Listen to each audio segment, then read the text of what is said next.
اب میں بلا تاخیر آج کے جو معزز مہمان ہیں ان سے درخواست کروں گا وہ ملتمس ہوں کہ وہ تشریف لائیں اور آ کر کے ہمارے سینوں کو قرآن و سنت کی روشنی سے منور فرمائیں۔ میری مراد حضرت مولانا حافظ محمد اسد محمود سلفی صاحب، مدیر الجامعۃ الاسلامیہ السلفیہ، مسجد مکرم اہل حدیث ماڈل ٹاؤن۔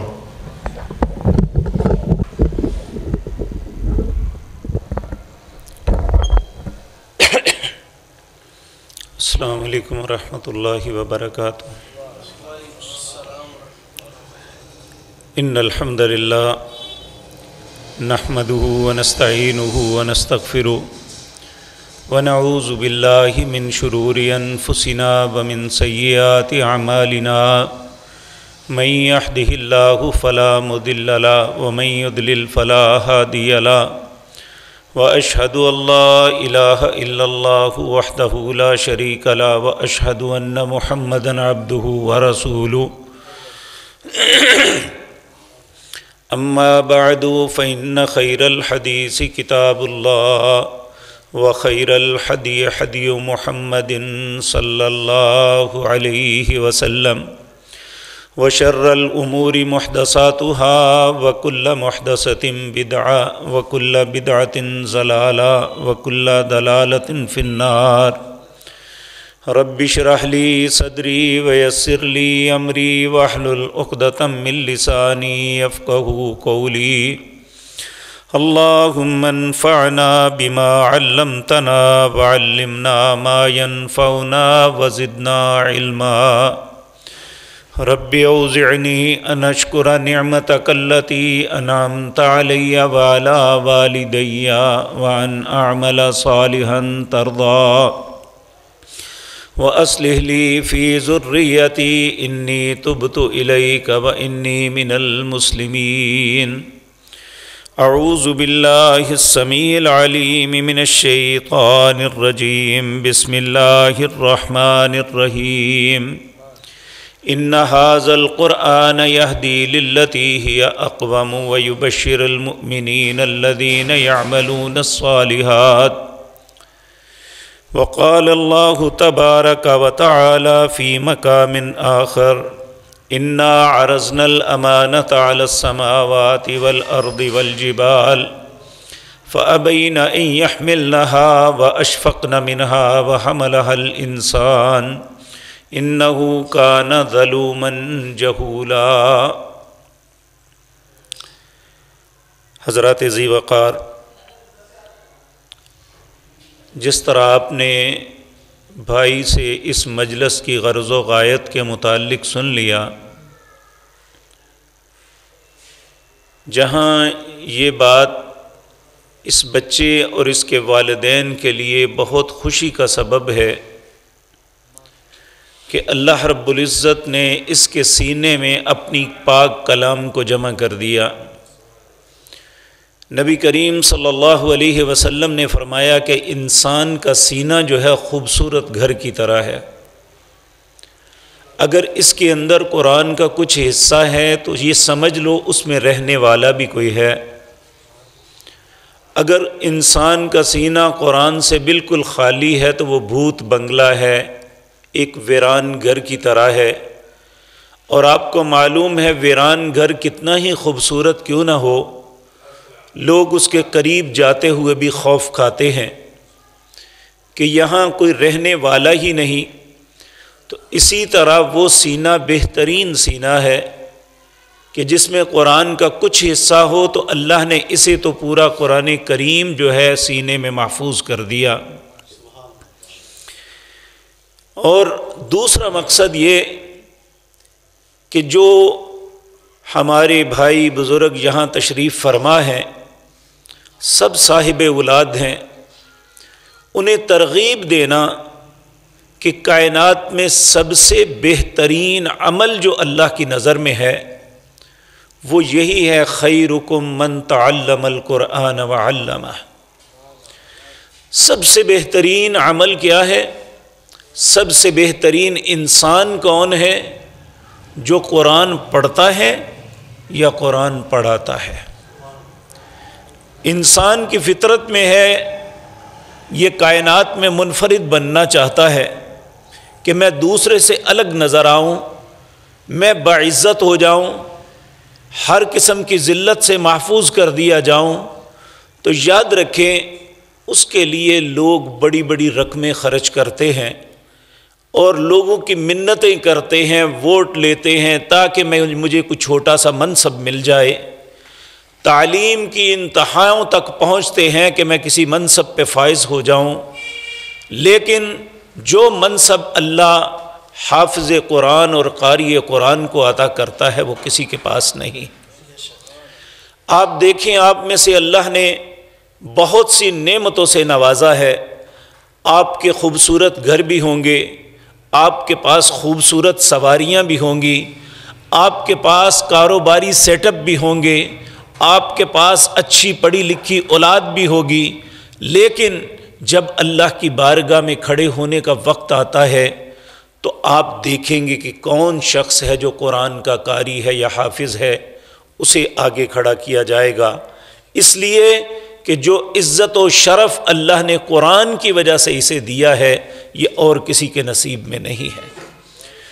احد کی جنگ میں جب لوگ شہید ہو گئے، حالانکہ صحابہ کرام ایک سے ایک بڑھ کے عامل تھا، ایک سے ایک بڑھ کے انہوں نے قربانیاں پیش کی، اپنی جان تک اللہ کی راہ میں نچھاور کر دی، جب ان کی تدفین کا وقت آیا تو رسول اللہ صلی اللہ علیہ وسلم نے فرمایا سب سے پہلے اسے رکھو جسے سب سے زیادہ قرآن یاد ہے، اس کے بعد ترتیب کے ساتھ دوسروں کو رکھے۔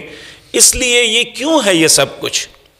تو میرے عزیز بھائیو یہ بات یاد رکھیں، ہم آج جو دنیا میں وقت گزار رہے ہیں، زندگی بسر کر رہے ہیں، ہمیں ایک امتحان کی تیاری کے لیے وقت دیا گیا ہے، اور ہر دانا آدمی جانتا ہے کہ کسی بھی امتحان کی تیاری کے لیے ایک سلیبس ہونا چاہیے۔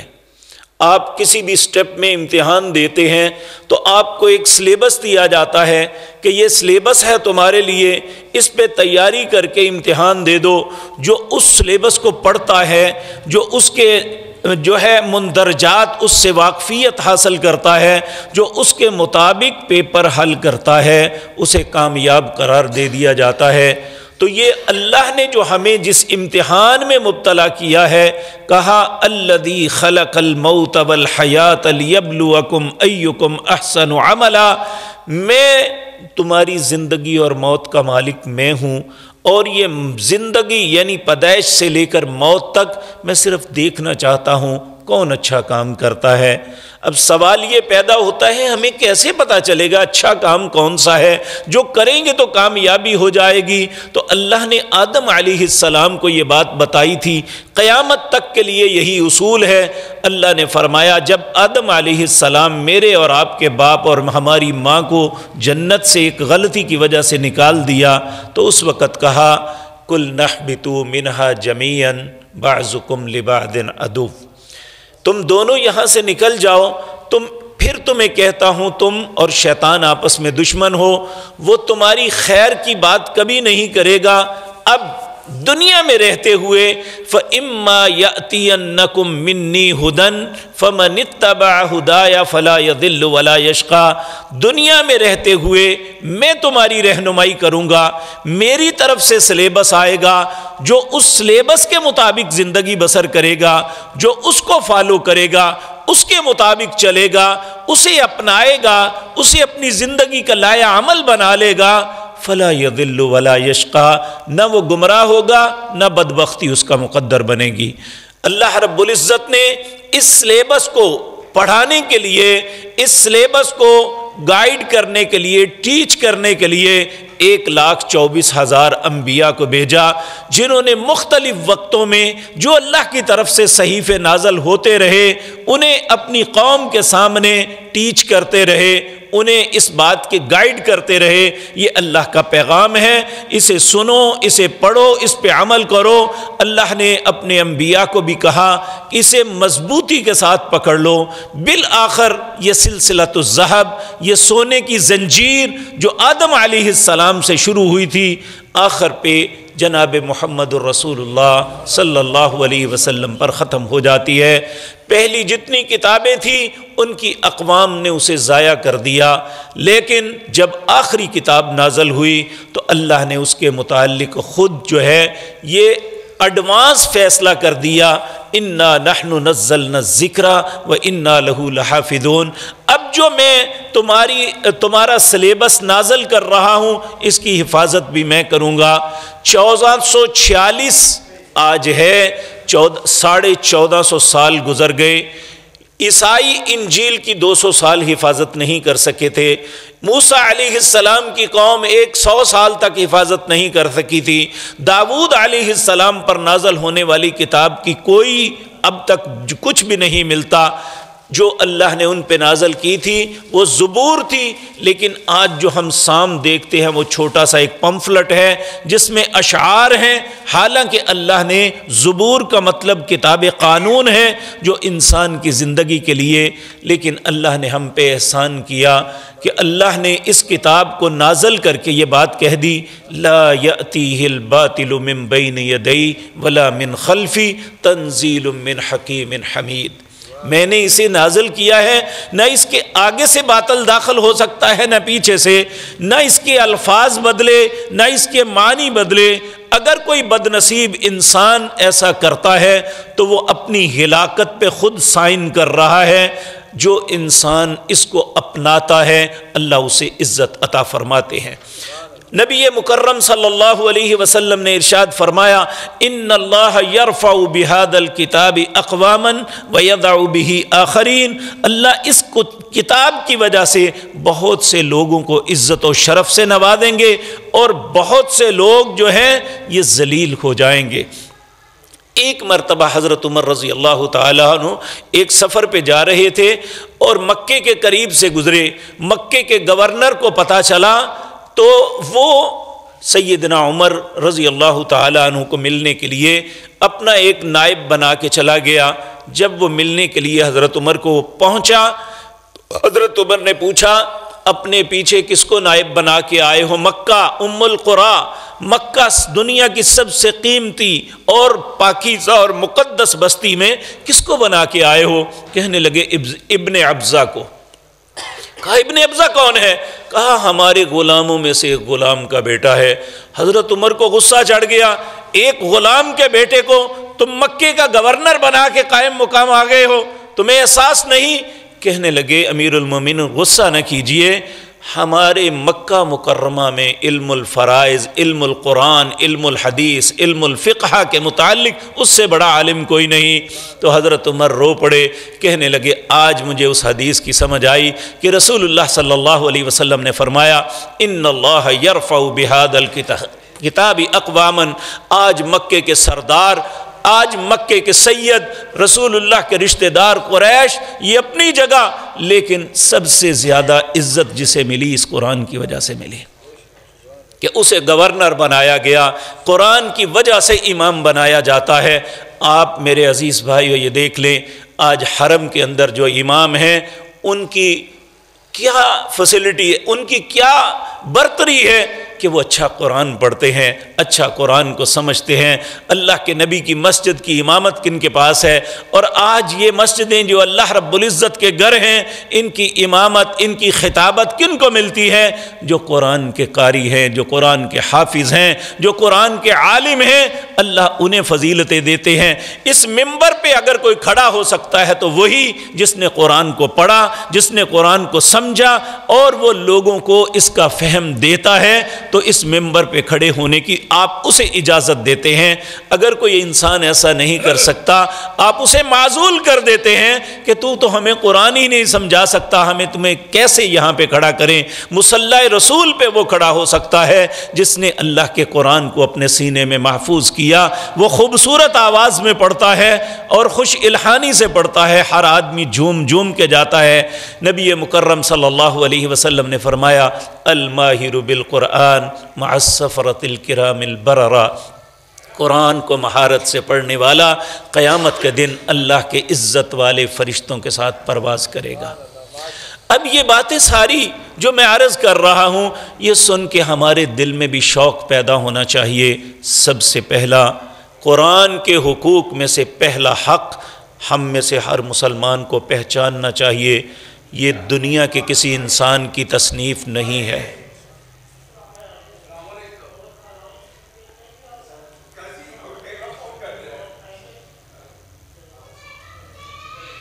یہ دنیا کے کسی انسان کی تصنیف نہیں ہے، یہ اللہ کی کلام ہے، اور اس کی اللہ کی کلام ہونے کی دلیل کیا ہے؟ اللہ نے ایک چیلنج کیا ہے، وَإِن كُنتُمْ فِي رَيْبٍ مِّمَّا نَزَّلْنَا عَلَىٰ عَبْدِنَا فَأْتُوا بِسُورَةٍ مِّن مِّثْلِهِ۔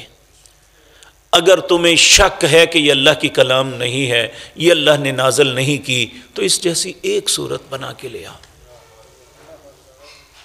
فَإِن لَّمْ تَفْعَلُوا وَلَن تَفْعَلُوا، نہیں کر سکو گے، ہرگز نہیں کر سکو گے یہ۔ اور یہ نہیں کہ کوشش نہیں ہوئی، نبی کریم صلی اللہ علیہ وسلم کے زمانہ مبارک میں ایک شخص تھا مسلمہ، یہ ریاض سے 25 کلومیٹر دور ایک جگہ ہے، ایک وادی ہے جسے یمامہ کہتے ہیں، وہاں ایک بہت بڑا قبیلہ رہتا تھا، اس کا یہ سردار تھا۔ یہ بڑا اس زمانے کا پڑھا لکھا آدمی تھا۔ اس کے متعلق آتا ہے کہ اتنا فصیح اللسان تھا، 5-6 گھنٹے گفتگو کرتا، جو ایک دفعہ بات زبان سے نکالتا دوبارہ نہیں نکلتی تھی، یعنی اتنا فصیح اللسان تھا۔ اس کے دل میں ایک فضول سی سوچ آ گئی، یہ کہنے لگا اگر مکے میں ایک وہ شخصیت جس نے دنیا میں کسی سے نہیں پڑھا، اگر اتنے لوگوں کو وہ اپنے ساتھ ملا سکتا ہے تو میں تو بڑا پڑھا لکھا ہوں۔ تو یہ ایک بے وقوفی کی سوچ ہوتی ہے کہ انسان اپنے آپ کو بہت بڑا سمجھنا شروع کر دے۔ ایک مرتبہ ایسا ہوا کہ مکے سے ایک قافلہ آیا، تجارتی قافلہ تھا، یمامہ میں آیا۔ اسے پتہ چلا کہ مکہ سے ایک قافلہ آیا ہے، تو جب یہ قافلہ وہاں یمامہ میں آیا تو اس نے پیغام بھیجا، اس قافلے کے اندر جو سب سے پڑھا لکھا آدمی ہے، سمجھدار ہے، اسے میرے پاس لے کے آؤ۔ تو اس قافلے میں جو پڑھا لکھا آدمی تھے وہ عمر بن عاص تھے۔ یہ اس وقت ابھی مسلمان نہیں ہوئے تھے، یہ انتہائی ذہین انسان تھے۔ مکہ کے لوگ اپنی سفارت کے لیے جب بھی کسی دوسرے حکمرانوں کے پاس بھیجتے، انہیں بھیجا کرتے تھے۔ تو جب یہ ان کے پاس آئے تو اس نے کہا کہ بھئی میں نے کچھ باتیں سنی ہیں، تم سے تصدیق کرنی ہے۔ جس شخصیت نے نبوت کا دعویٰ کیا ہے، وہ کہتے ہیں جو ان پہ قرآن نازل ہوا ہے اس جیسا کوئی بنا نہیں سکتا، کوئی نئی چیز بھی آپ نے سنی ہے؟ کہنے لگے ہاں، اس وقت انہوں نے سورۃ العصر سنی تھی۔ یہ قرآن کی سب سے چھوٹی سورت، 2 سورتوں میں ایک ہے، جس میں صرف 3 آیات ہیں۔ والعصر ان الانسان لفی خسر الا الذین آمنوا وعملوا الصالحات وتواصوا بالحق وتواصوا بالصبر۔ یہ 3 آیات کی ایک سورت ہے، ایک سورۃ الکوثر، یہ قرآن کی سب سے چھوٹی سورتیں ہیں۔ عمر بن عاص کہنے لگے کہ میں نے یہ سورت سنی ہے۔ کہنے لگا یہ کون سی بات ہے، میں اس جیسی سورت بنا کے دکھاتا ہوں۔ اس نے سورت جو بنائی، اس کا رزلٹ کیا نکلا؟ کہنے لگا یا وبر یا وبر فإنہم اذنان والصدر، اے جنگلی چوہے، اے جنگلی چوہے، تیرے بڑے بڑے کان اور چھوٹا سا سینہ۔ سینے پہ ہاتھ مار کے کہنے لگا کیوں بھائی، میں نے سورت بنا لی نا۔ تو عمر بن عاص ابھی مسلمان نہیں تھے، کہتے ہیں پہلے مجھے سوچ یہ آئی اگر اس نے سورت بنا لی تو میں مکے جا کے جو ہے نا، یعنی نعوذ باللہ نبی مکرم صلی اللہ علیہ وسلم کو یہ کہوں گا کہ آپ نے کہا تھا یہ کام نہیں ہو سکتا، میں یہ دیکھو کر دیا ہے فلاں نے۔ اب جب اس نے کہا نا تو کہنے لگا کیوں بھائی میں نے سورت بنائی؟ تو عمر بن عاص جو ایک پڑھے لکھے بڑے دانا آدمی تھے، کہنے لگے واللہ باللہ سمت اللہ، مجھے اللہ کی قسم، اللہ کی قسم، اللہ کی قسم، تو بھی جانتا ہے میں بھی جانتا ہوں تو جھوٹا ہے۔ جو محمد نے بات کہی ہے وہ انسان کی پوری زندگی کا احاطہ کرتی ہے، اور جو تو کہہ رہا ہے وہ ایک چوہے کی شکل بنا کے کہتا ہے میں نے اس صورت کی مثل بنا دی، واللہ تو جھوٹ بول رہا ہے۔ تو اس لیے یہ کوشش بڑی ہوئی ہے، لیکن اللہ نے اس کی ہمیشہ حفاظت کی۔ تو اللہ کی کلام ہے یہ، آج تک اس چیلنج کا رد کوئی نہیں کر سکا۔ ذالک الکتاب لا ریب فیہ، یہ ایسی کتاب ہے جس میں کوئی شک نہیں ہے۔ تو جب یہ اللہ کی کلام ہے تو جس طرح میرے بھائی پہلے فرما رہے تھے، یہ حقیقتاً ایک رسی ہے جس کا ایک سرا اللہ کے ہاتھ میں ہے، دوسرا انسان کے۔ اگر وہ اسے مضبوطی سے پکڑ لیتا ہے تو یہ حقیقتاً اس کی اور اللہ کے ساتھ ایک رابطہ بن جاتا ہے کہ وہ اللہ کی کلام کو پڑھ رہا ہے، بات اللہ کی ہے، زبان اس کی زبان سے نکل رہی ہے۔ اب دوسرا حق اس کا یہ ہے کہ اس کی تلاوت کی جائے۔ یہ ہمارے بزرگ بعض بیٹھے ہوئے ہیں جنہوں نے پارٹیشن سے پہلے کا زمانہ دیکھا ہوا ہے، انہیں اس بات کا علم ہے۔ ہم نے تو صرف ان سے سنا ہوا ہے، لیکن شاید اس کے عینی شاہد بھی ہوں کچھ بزرگ، کہ کہتے ہیں پہلے کسی محلے کے اندر جاتے تھے جہاں بجن کی آواز صبح صبح آتی تو سمجھتے یہ ہندوؤں کا گھر ہے۔ نہیں بھائی، یہ ہندوؤں کا گھر ہے۔ جہاں سے گرنتھ کا پاٹ ہو رہا ہوتا تو سمجھتے یہ سکھوں کا گھر ہے، اور جس گھر سے قرآن کی آواز آتی پتہ چلتا یہ مسلمانوں کا گھر ہے۔ اب کیسے پہچانیں گے کہ یہ کون سا گھر ہے؟ اور ہم جب چھوٹے چھوٹے تھے، جب فجر کی نماز پڑھ کے آتے تھے، ہر گھر کی کھڑکی سے قرآن کی آواز آ رہی ہوتی تھی۔ بدقسمتی یہ ہے کہ اب یہ سب ختم ہو گیا، جبکہ ہماری ایمان کی علامت یہ ہے، الذین آتیناہم الکتاب یتلونہ حق تلاوتی، جنہیں اللہ نے یہ کتاب دی ہے وہ اس کی تلاوت کا حق ادا کرتے ہیں۔ اولئک یؤمنون بی، حقیقتاً وہ ایماندار ہیں۔ اب ہم سوچ لیں، اگر تو ہم روزانہ اس پاک کلام کی تلاوت کرتے ہیں تو اللہ ہماری ایمان کی گواہی دیتا ہے۔ اگر ایسا نہیں ہے تو پھر یقین جانیے ہمیں اپنے ایمان کے متعلق سوچ لینا چاہیے کہ اللہ کو کل کیا دکھائیں گے۔ تو یہ ایک سوچ دینے کا بھی مطلب تھا کہ ایک بچے نے قرآن زبانی اپنے سینے میں حفظ کر لیا، ہمیں اوپر دیکھ کے بھی نہ آئے۔ اور آج کسی بھی بچے کو آپ گلی سے پکڑیں اور اسے کہیں کہ فلاں فلم کا گانا سناؤ، وہ سنائے گا، لیکن اگر قرآن سامنے رکھ کے ایک گریجویٹ کے سامنے بھی رکھیں گے تو وہ 10 غلطیاں کرے گا ایک آیت میں۔ مجھے بتائیں، جو اللہ نے سلیبس ہمیں دنیا آخرت کی کامیابی کے لیے دیا تھا، ہم نے اس کے ساتھ کیا کیا؟ تو سچ یہ ہے کہ ہمیں اس کلام کو اپنے سینے کے ساتھ لگانا چاہیے، ہمیں اس کو اپنا رہنما اور رہبر بنا لینا چاہیے۔ دوسری بات، اس کا کچھ نہ کچھ حصہ ہمیں زبانی یاد ہونا چاہیے، تب ہمارا سینہ ایک اچھے گھر کی طرح ہوگا اور اس میں کوئی رہنے والا بھی ہوگا جب ہم اس کا کچھ حصہ یاد کریں گے۔ نبی کریم صلی اللہ علیہ وسلم نے فرمایا، کسی انسان کی بہترین نماز وہ ہے جس میں قرآن زیادہ پڑھا جائے۔ حضرت عائشہ کے ایک غلام تھے جن کا نام زکوان تھا۔ یہ کہتے ہیں میں اماں جان کے پاس گیا اور انہیں کہا کہ اماں جان میں حافظ نہیں ہوں، رات کو تہجد پڑھتا ہوں، دل چاہتا ہے قرآن پڑھوں، کیا میں ہاتھ میں مصحف پکڑ کے پڑھ لیا کروں؟ آپ نے فرمایا ضرور پڑھو، وہ نماز ہی بہترین وہ ہے جس میں قرآن زیادہ پڑھا جائے۔ اور یقین جانیے آپ ماشاءاللہ جو آج بیٹھے ہوئے ہیں، اس میں کوئی بھی ایسا نہیں جو نماز نہ پڑھتا ہو، آپ نماز پڑھتے ہیں، لیکن کبھی آپ ایسی نماز کو ادا کر کے دیکھیں کہ جس میں قرآن زیادہ پڑھا جائے، اس میں لطف ہی آپ کو اور ہوئے گا۔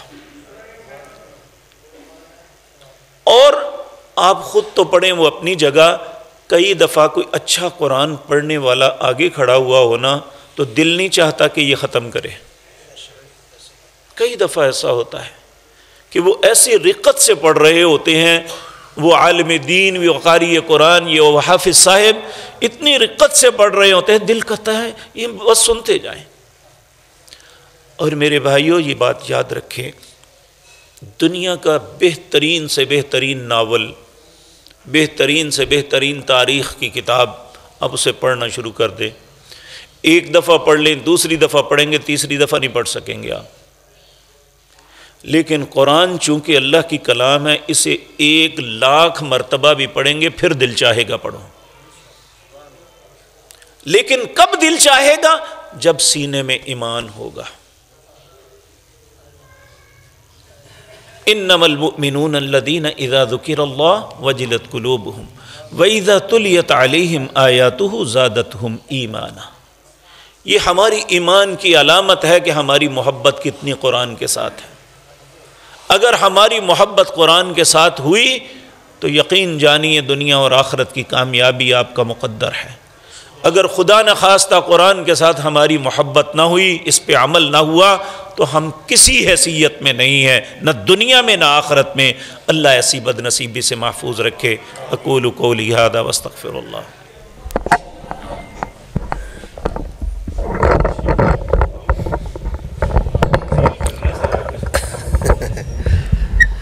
ماشاءاللہ بڑے ہی خوبصورت انداز میں اور دل کے اندر اترنے والے الفاظ میں بیان کر رہے تھے۔ دعا ہے کہ اللہ رب العالمین ہمیں عمل کی توفیق عطا فرمائے۔ اصل بات تو یہ ہے کہ سننا تو بڑا مزہ آتا ہے، دل بھی چاہتا ہے، لوگ سنتے بھی ہیں، لیکن عمل کر کے کم لوگ دکھاتے ہیں۔ تو عمل کرنے کی اللہ سے دعا بھی کرنی چاہیے، اللہ ہمیں عمل کی توفیق عطا فرمائے۔ اب میں آج کی مجلس کے اندر اختتامی کلمات کے لیے اور دعا کے لیے اپنے استاد شیخ الحدیث حضرت مولانا پروفیسر محمد سعید کلیروی صاحب امیر مرکزی جمعیت اہل حدیث سٹی گجرانوالہ ان سے ملتمس ہوں کہ اختتامی کلمات بھی فرمائیں اور دعا بھی فرما دیں۔ اس کے بعد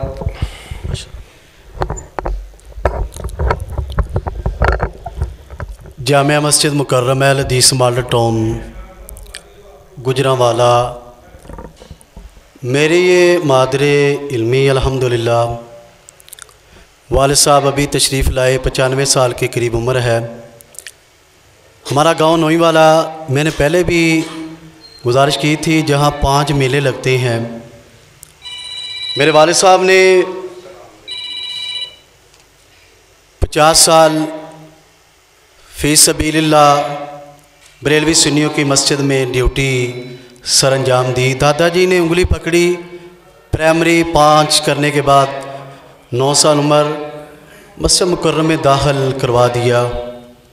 حفظ قرات مسجد مکرم میں، درس ضامی کی ابتدائی 2 سال الحمدللہ مسجد مکرم میں۔ میں چھوٹے ہوتے ہوئے گاؤں سے آیا، محترم حکیم صاحب کے پیچھے رحمت اللہ علیہ ہم جمعہ پڑھا کرتے۔ 1 ماہ کے بعد گاؤں میں الحمدللہ پورے قرآن میں مسجد مکرم میں امتحان دیا، اول نمبر۔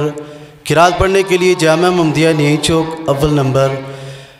مختصر یہ ہے، مجھے خوشی ہے کہ میرے بیٹے نے بھی 4 بیٹی 1 بیٹا ہے، مسجد مکرم میں قرآن مجید حفظ کیا ہے۔